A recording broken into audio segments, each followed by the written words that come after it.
ADHD, and you're listening to the TyePod. Well, hi, everybody. It's another edition of the TyePod, and I'm joined by Zoe Harrison today. And I know we have talked a little bit in the past on your show, so I'm happy to have you on this other one on the TyePod. And yeah, it's looking forward to chatting a little bit.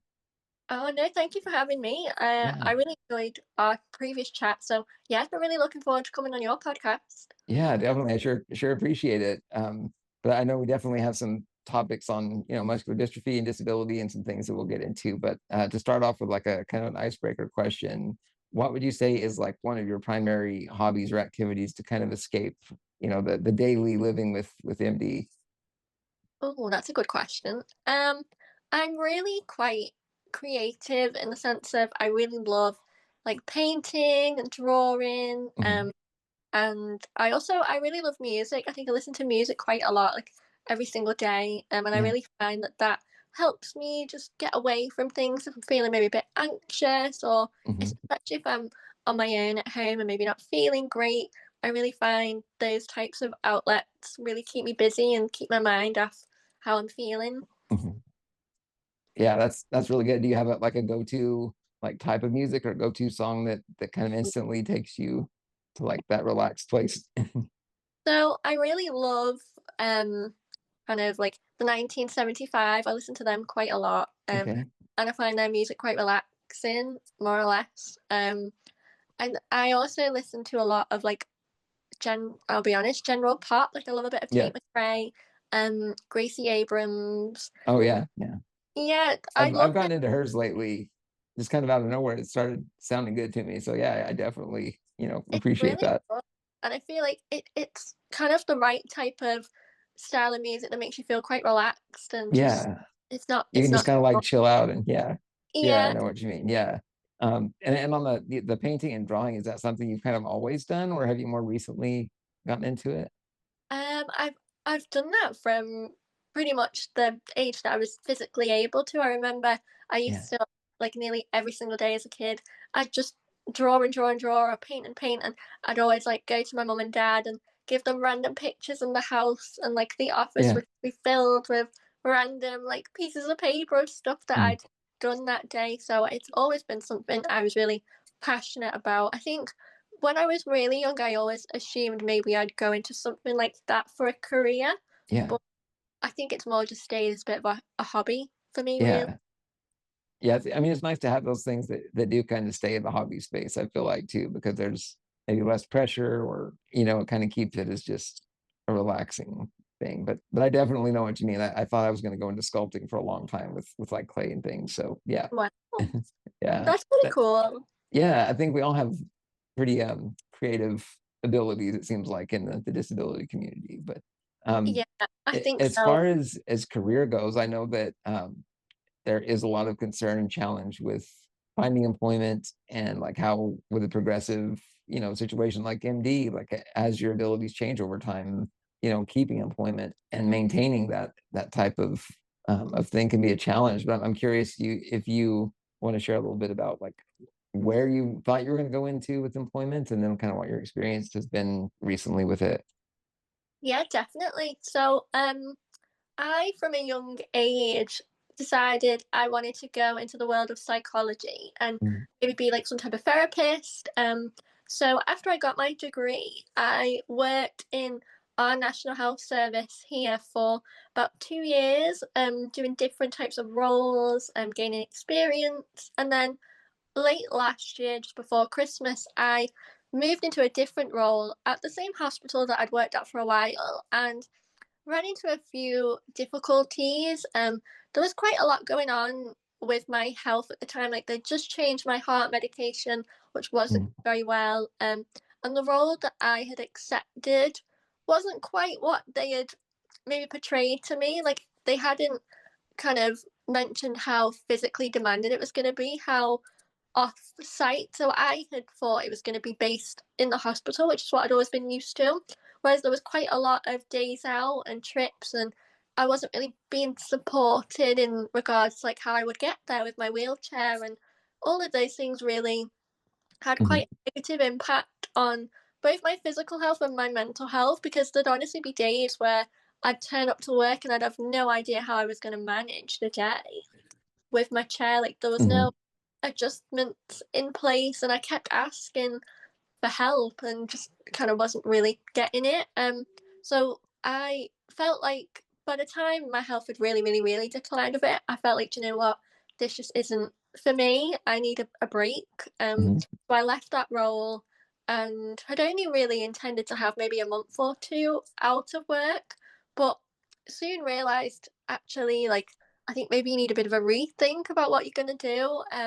As much as I really loved my clinical work, it was very physical, it was very demanding, and it just wasn't very sustainable, like long term. So I instead decided that I wanted to move into the charity sector, and still be able to help people like myself, but be able to do it from like a remote position. And so I've only literally recently just accepted a new job. I start it Oh, next. nice. Thank you. And I'm really excited. It's with an MD charity, Hmm. which done like a little bit of volunteer work with, and I really wanted to work for them and be able to help people within our community. So yeah, I'm really excited to start that and see where that goes. Definitely. Do you think you'll be using like skills, that you've learned or were using, in the clinical space? I would think some would probably translate to that work a little bit at least. Yeah, definitely. I think I learned so much in my 2 years of the clinical work, and I really feel like that's aided me in Hmm. helping the community, both, I guess, for a lot of the podcast and stuff, but also I think now moving into the charity sector, um, I really feel like, yeah, even though it might sound like quite a change, I think Mm. really kind of meshes together. Like a lot of it's very transferable skills. Yeah, that's interesting because I felt that way with well, I was in engineering and working with the university and doing research and things like that, and I ended up, in kind of a similar place right now as far as trying to work and volunteer with nonprofits to help the disability community and things like that. And I think that back when I was younger, I wouldn't have thought that the two had anything in common, but it's so interesting how you find yourself in a place where you may have pivoted or changed directions where from where you thought, but it makes sense. There's things that you Yeah. do take with you. Yeah. So that's exciting to hear that you have, something to implement that, but also fits, your situation with some remote opportunities and things like that. Have you found in the community or anywhere in general, has there been like hybrid or like remote work like offered extensively in jobs you've applied for, or is it kind of a rare thing where you are? Um, hmm. I think there's definitely been a bit more of like a bit of a change in companies. I think I am Mhm. seeing a lot more hybrid roles come available, but in regards to fully remote jobs, I still think they're a bit few and far between. I mean, Mhm. when I was looking for roles, there were so many roles that I would come across that I'd feel like skills wise I could do it, but physically it just wasn't Right. right. Like they were either too like demanding, or there was different travel involved, or there was just Hmm. always something that I was like, that's not gonna work for me. Hmm. And in that, I know you said the last job they didn't seem to want to make accommodations or changes. Like, what did you try to go through like specific routes, or did they have even anyone that you thought would be able to make changes? Yeah, so I it was quite a new experience for me because in all Hmm. my other roles, like I'd always been really supported and never encountered this issue.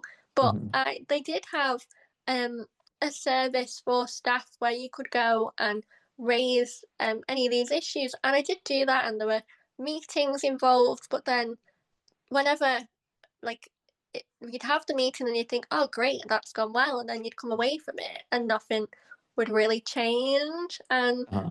I think I did feel like I was more of an inconvenience than anything, and I think then you get in this cycle of feeling like, oh, I just feel awkward, like I feel Hmm. uncomfortable, I feel in the way, and honestly, I wasn't really asking for much. Like it was one reasonable adjustment that I'd Hmm. had in all of my other roles, and it wasn't like a brand new thing.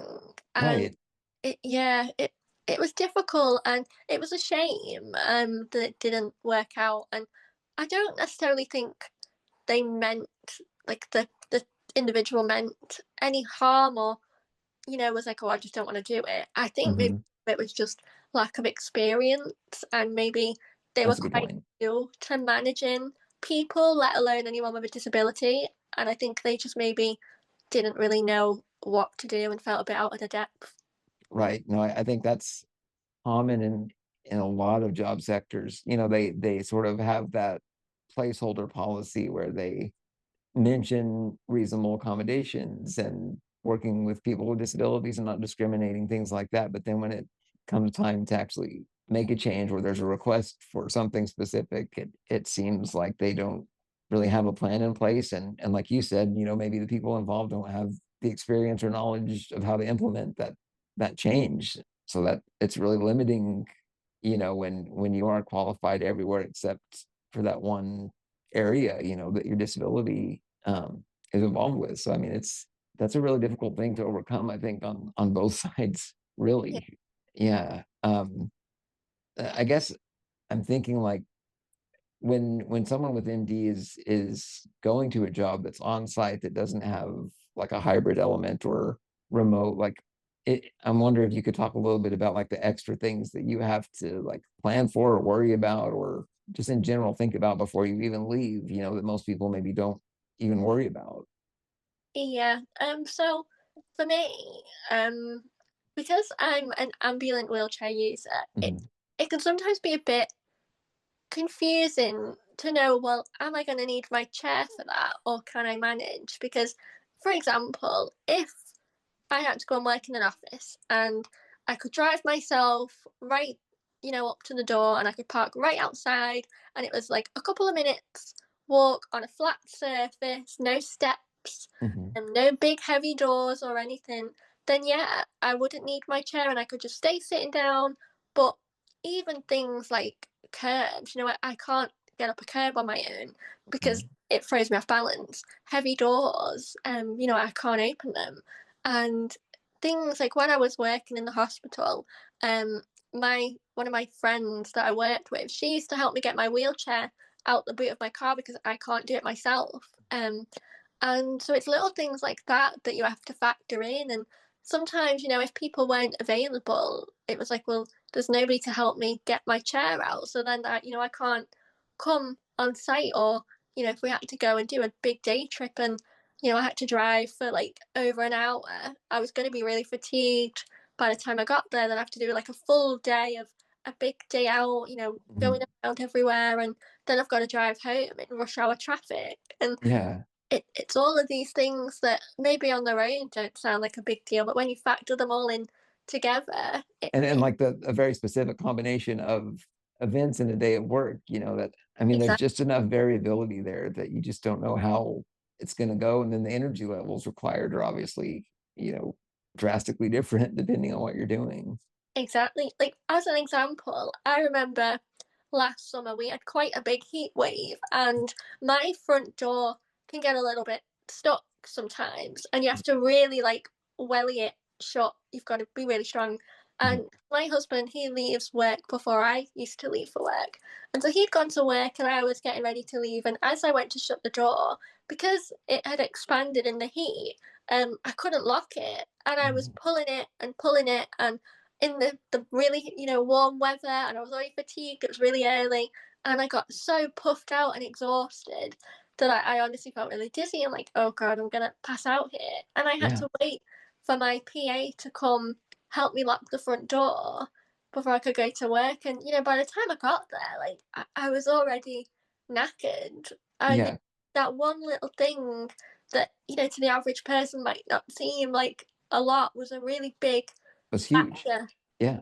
Yeah, and I mean that's a extreme stress point too, right? Because it's like you almost your mind can't go to anything else or focus on anything else because that task is still there, and in my experience, even like say I drop something or I can't reach something on the desk but it's something I really have to have, right? Like we'll say my phone, for example, like if it's on the floor, that back when I could reach down and grab it, the amount of effort it would take. And then if you you actually try 3, 4 times and then you can't do it and you're exhausted and you're like, well, am I just going to stay parked here by the desk and wait for someone to walk by? I mean, it's just this whole level of exhaustion. I think most people don't have any idea, and it's so natural and habit, just open the door or pick something up and you don't think about it. But no, I relate very much to what you're saying there about seems like it would be a simple physical task, but for us it's not always that easy.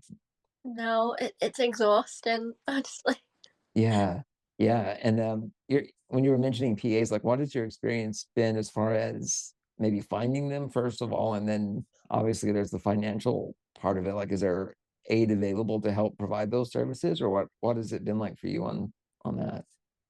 So it's definitely been a journey for me. I was about 12 years old when a PA was first mentioned to me, and I'll be honest, I at that age I was really like no, because all of my friends were gaining independence, and I felt like having a PA and not doing things on my own was gonna take independence away from me. It would be like having my mom like with me all the time, and Hmm. I just wasn't really in a place to take that step. But when I moved in with my husband 2 years ago, it was obvious that I was going to need help. I can't Hmm. manage a house on my own. As like I love to cook, but I use all my energy peeling and chopping the veg before I've even started cooking. Yeah. And like I can't bend down to do the washing, to put it in the washing machine. Lots of things like that. And even now, from like a safety perspective, being home on my own 5 days a week, it isn't ideal with my cardio situation. Hmm. Um, so even just having that safety net of having somebody about that if I really don't feel well, there's just a person there. Not having to ring my partner thinking you come home from work. Hmm. So I have had a couple of PAs over the last 2 years. They're not like full time. They come. Well, I have one PA now. She's really great. And she comes while my partner's at work. I am on my own for probably about 4 to 5 hours a day, which is all right. It's broken up like an hour in the morning and then like 3 or 4 in the afternoon, which I think is good to be honest. Like I don't want to feel like I'm someone's with me like 24/7. Right, right. Um, and in regards to recruiting them, I have been really lucky with my current PA. Um, I just advertise online and go through the interview process. I think it can be really difficult to find someone that really works for you because for me, um, my PA like there's no personal care or medical care involved. And Hmm. it's purely just like managing my home and like jobs Just and around the house things and yeah, and yeah. making sure that like I'm okay on my own in the days when I'm not very well, and also taking me to appointments as well. Mm. Um, but you do sometimes find some people would prefer like more of a care role. So I think it's very important that when you do go through the process, you're very specific and transparent with what you do need, just so Yeah. you find someone that it works for them and for you. Um, it's been I think it's been really beneficial for me. It's really helped my confidence because after certain like cardio struggles, like I did really lose my confidence to be on my own for like all day. When I'd get Right. chest pains and flutters, it's not very nice to be on your own. So I think it's really helped with my confidence and helped me feel safe. And it's also been good for my family to know that I'm not on my own like all day. There is so Hmm. about. And even just in regards to independence, like it's really helped me with my cooking because I don't get so fatigued now because Hmm. she'll prep all my veg for me like the start of the week. So then I can just throw everything in the slow cooker. It's done Yeah. great. So it's really helped me focus on my health and just be able to not use up so much energy and make myself really unwell. So I think Hmm. it's a really great thing. But honestly, it is something that I think you need to make sure you find the right person for you. Like that is very make or break. But I do think if anything, it's given me more independence rather than taking that away. Um, And I think, maybe when you're first introduced to the idea of having a PA, it can be really daunting and, just a lot of different feelings around it. But Yeah, I think if there's any like words of encouragement that I can give is that if you find the right person and you find something that works for you, it opens up your world. It doesn't shrink it.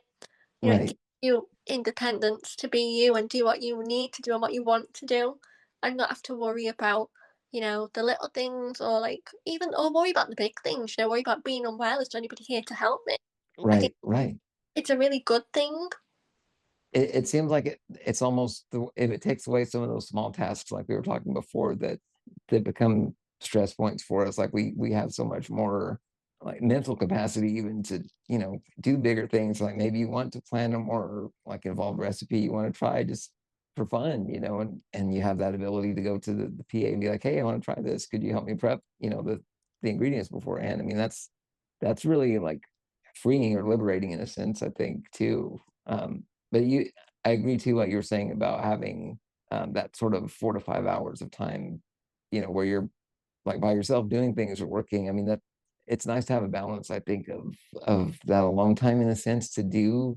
I mean, something like a podcast or whatever else, that you're working on at the time. Like everyone, I think, needs that small amount of time to do that. But it's an interesting thing balancing like what the PA can do, and if they work for like some agency or organization, a lot of them I've found have requirements like they can't just show up for a certain small amount of hours. Yeah, So there's all these variables too, and obviously they have to be a good fit, and it's not easy in my limited experience for sure.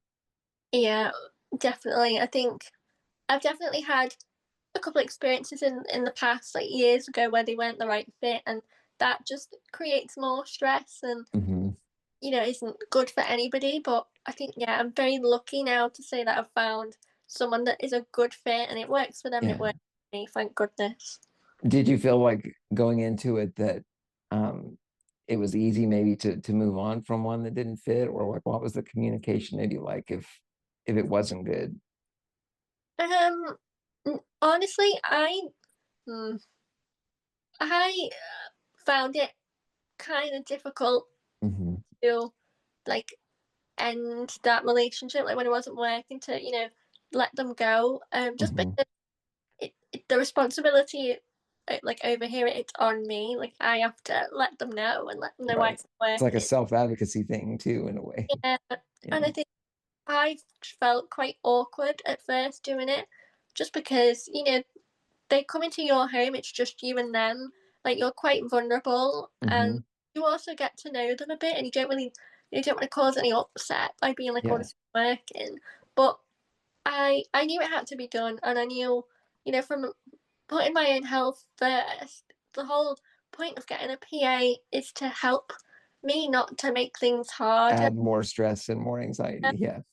So I just kind of plucked up the courage and was like, I need to just be honest here and say, this Yeah. isn't working, this is why it's not working. And luckily, like, it went okay, Yeah. thank goodness. But yeah, I think once you do it, Yeah. get it over with, you feel like, okay, that wasn't as bad as I was expecting. Yeah. How soon do you feel like when they may or may not be a good fit? I felt it like a couple of months in, like, Okay. quite, So you had done several weeks worth of work with them and then realized that it wouldn't work. Yeah. Yeah. yeah. I'm curious, thinking of like my situation, I feel like I've become so um restricted by a certain order of things or a certain method to say transfer from my bed to my wheelchair and things like that. Do you find that do you have a system like that? And then when you go to explain it, do you think the PAs, do they seem receptive to learning, or is it more like, no, we're just going to try it this other way? So, sort of. So for me, I can I can get out of my bed and like stand Mhm. up myself. So I don't need their assistance for that. But I definitely found, I'm trying to think of an example. So I have quite specific ways of moving around Mhm. in the sense of I can walk, but sometimes my balance isn't great. So Mm, I tend to prefer to hold on to someone or hold on to something. And I think at first it can take a PA a little while to understand why sometimes I have good days and can do some things, and then mm, my other days I struggle to like brush my hair. And I think yeah. quite that like difference in me and day to day. I It's think like a dynamic disability thing, right? Like one day it's yeah, one way, and then the next day, for some unpredictable reason, there's weakness, right? absolutely. And Yeah. like I think it can take them a little while to understand things and understand like even my nutrition and my TPN and well what's that and like why does that make you feel unwell and the impact that has and everything. I think it takes them a good few months to understand the routine and understand what they need Yeah. to help and everything. But I've been quite lucky that they've always taken my like suggestion. They've never said, "Oh, well, we'll do it this way." They've always been Okay. receptive to what I've said, and or if I've said, "Please don't do that," or leave me this day, I don't feel well. They're like, "Okay, no problem." Well, that's nice that there's some that are receptive to that, because I know, sometimes people get matched with ones that are, they have a certain idea or way they think they want to do it or help, and they're not willing to change or try something new. And that's again, that's adding more stress than helping in that kind of situation. Yeah, I'd say I have experienced that, but with a home care nurse experience. So More on the I medical side. yeah, Yeah. so I used to have home care nurses come out Yeah. once a week because I have a central line, so it's a PIC line in my arm, Yep. I know and about those. yeah, not fun. They're But not fun. No. no, and so you'll know that you have to change the dressing once a week. Yeah. I now do it with the assistance of my husband, but at first the nurse used to come and do it, and mine used to move quite easily. Like I was at risk of pulling it out when you were doing the dressing, which So you obviously, always had to worry, like be yeah. extra careful. Yeah. And you used to have different home care nurses that come, and there would be some that would be brilliant, and they would listen to me when I'd say, "Please be careful," or "Please put an extra strip down to hold it." They understood it, but then I definitely had some experiences where I wasn't listened to, and they were like, "No, I've been doing this for years. I know what I'm doing," and then Right. yeah, they actually did end up pulling it a bit, and I was like, "Oh, this is what I was trying to avoid."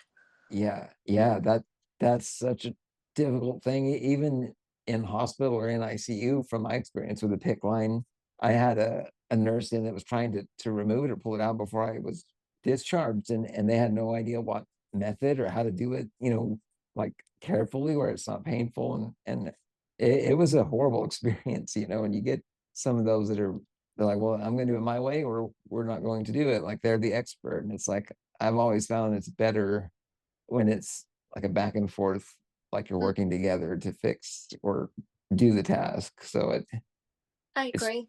it's sad that there's some that are actually employed like that try to force Mm. things. But yeah, that's frustrating. Yeah, but It it sounds like the one you have now though is, at least giving you some independence and peace of mind and helping you. Maybe you can even find another one with their help that fits or is can do more, things specific to the MD needs too. absolutely. I think yeah, it's. I've been very lucky that this one it's going very well. Yeah. How do you advertise in general? Do you go online? Do you do like in person? What's your strategy there? Yeah, so I put an advert up online on a local like job advert Okay. like thingy, and then I just go through applications and I tend to pick like a handful that I think are good, and then just Mhm. interview, and then if I narrow it down, usually it's like a couple, I tend to invite them for in-person meets, get more of an idea of them and if it's gonna work. Mhm. Well, do you get quite a few applications coming in from that approach? I tend to get around 30 to 40. Wow, I that's amazing. I know, like it really surprises me each time. Yeah, To be that's a huge response. Like if I could get five people apply, like that would be really good. honest, but like in saying that though, I think sometimes half of those applications will just be people that have just True. applied. Like they've not even read the job description. Like they've just sent the CV in for like anything. Mhm. Are they? is it more like private, like care based, or are they with some like a nursing agency or something similar? So it's private. So the way that it's funded is through our local council. Um, Hmm. so I am the employer. Like it's not an agency or anything, but Hmm. they are paid via like a direct payroll, if that makes sense. Okay. Yeah, I kind of can see what you're saying. So it like all the responsibility and everything is with me, and I'm their employer, but they're paid Okay. via like an independent council run payroll. Yeah. And like, is there any kind of screening, or how do you kind of verify that it's safe to work with a person? Is it just one on one, just building that trust factor, or Yeah, to be honest, there's a lot of loopholes and stuff that I think need yeah, reshaping, if I'm honest. yeah, I don't think putting the responsibility of an employer on, the recipient is the right thing, because you've never employed anyone before. Like there's a lot of legal things you need to be aware of, and you're sort of just expected to figure that out on your own. And if yeah. there's problems, like it's just you and this person, you have to be very careful who you're letting into your home. And it's not like it's some offsite job or something. I mean, it's Mm, your like most safe, protected space, and exactly. it's hard to have that trust with just anybody that comes in your house. And then, I mean, even the fact that they know where you live and they come in and see. I mean, there are so many things that make me nervous just thinking about with that. Exactly. So I've always been really, really like um over picky and really Yeah. careful, and I tend to go for people who are like DBS checked. So like they have a bit of a safety Hmm. thing that says they're able to work with vulnerable people, So they and have some type of certifications that yeah, they list that are, yeah, okay. Well, that's at least some credibility. yeah. And then I never meet them like on my own. Mhm. Like make sure my partner or a friend or someone is here Yeah. before I come over. Do you ever try to meet them at like some other location initially, or do you feel okay just bringing them in? To be honest, like that would probably be a much safer thing. Like, but for me, I have been doing it for a while now, and I think I Yeah. feel all right with the So yeah, I people that mean, you have the experience and you know kind of right away if it's gonna be safe. I Yeah, yeah. like. Definitely some applications that I'd be like, no way, are you coming over? No way. Right. I mean, those just would get thrown out instantly Exactly. anyway. It, Yeah, yeah. But I'm just saying, like well, for example, someone like me who, like I haven't needed really any outside help, and I'm just now kind of exploring to see what's out there. And I'm like, I don't want to just let some random person, that doesn't, they're not tied to an agency, and like I'd be like, hey, let's meet at a local, I don't know, coffee shop and just at least visit a little bit and talk about my needs and their experience, and you get a feel maybe for like the in-person dynamic at least. But there's a lot of concern there, I feel like, with especially new people who are new to the space of finding PAs. So, like that, I think it's tricky. it is. I'm a part of a group like forum with lots of other people that have Mm, PhDs, and it's really concerning. Like some of the situations some of them have found themselves in, because they're yeah. very vulnerable, and maybe they've been a little bit too trustworthy, or if they've been on their own and people have taken advantage and stuff. And I think it really does need to be looked at and more protected. To be honest. Hmm. Yeah, and I mean, then you enter the whole idea of some other organization and their requirements, and they have, I mean, there's a whole list of other maybe legal things involved, and they probably take their own cut of the pay as well. So I mean, you open up a whole other set of issues there when it's regulated, but there's got to be some balance, some kind of checks, to make sure that the people are safe. Which in your case, it's really great that you have had the experience, and you have kind of the support system to help you make sure you feel safe while you're interviewing and finding these people. That's I think there's a lot of good pointers that we've raised to kind of be aware of, at least when you're finding PAs. Absolutely. I think the best advice that I can give is, just be very aware of the fact that, these people, they are coming into your home. And, I should say, I think I've just been lucky with the support system, and I have felt quite good at, sussing out people that, I'm quite good at knowing who I feel safe with and who I wouldn't, but, you know, Yeah. not everybody's got that, that, like, you know Level of assistance or yeah, safety. Yeah. Yeah. so I Have you just had anybody in the community reaching out to you maybe for advice on these things, or do you feel like it's something that people don't really talk about very much? I I've never been, like, asked for, oh, have I? No, I don't think I've ever had anybody reach out for advice specifically about it, but I've had people Mhm. in the community mention, their struggles with it, and, when they've struggled to find someone reliable or that, they feel is suitable for the role. Yeah. Did you go to anybody initially when you were looking for PAs at first, or did you just kind of dive in and start trying? Yeah, I didn't really know Yeah. anybody that had PAs at the time because I wasn't, like, as online in the community as I am now. Mhm. And so I kind of just dove straight in to Yeah. it, and had to just figure it out as I went along, which I wouldn't advise, like that. That was quite a hard way of doing it. I think Yeah. I would have had more support doing that. But yeah, Yeah. So like what would be like the number one or two things, that you maybe would have gone and asked somebody beforehand, before you started meeting with PA opportunities? I think I would have. Hmm, do you know what? I think I was quite naive at first in the sense of I'm a nice person, so you just assume everybody's a nice person. Like, I'm Right.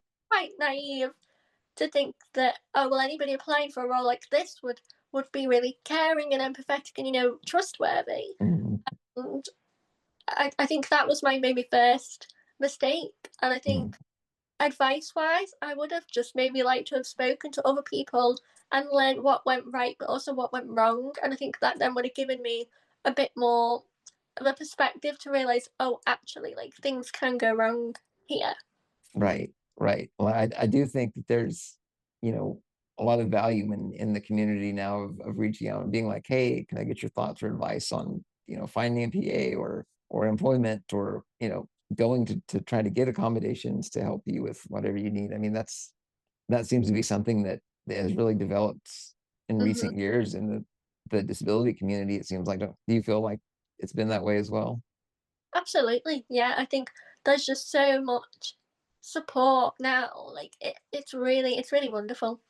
Yeah, it's great finding people that at least can relate to what we're Yeah, going through with these things. great But to yeah, find more people. Like that's what I keep saying, like to my friends and like it's just great to find like your people and people that understand you and relate and just get it.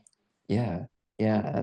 And I think coming on these podcasts, kind of having the back and forth like discussions about it too, in kind of an open format seems to be helpful, at least to me so far. So I definitely, yeah, I appreciate that type of connection and resource being available to us. But yeah, if you want to talk a little bit about your podcast, maybe and kind of the mission and how people can find out about what you're doing. Oh gosh, yes, thank you.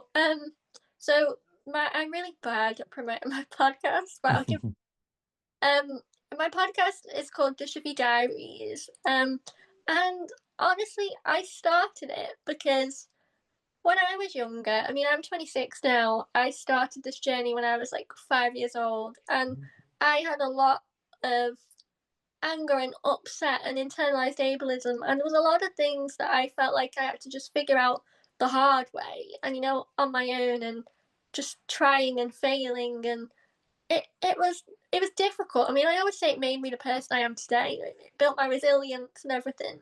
But I would have really loved to have heard other people's experiences and heard how they managed going to university, getting their first wheelchair, managing the changes in their body, all of these things. And so I felt like I wanted to do my podcast to kind of be the person that, I needed when I was younger, Hmm. try and be that for other people.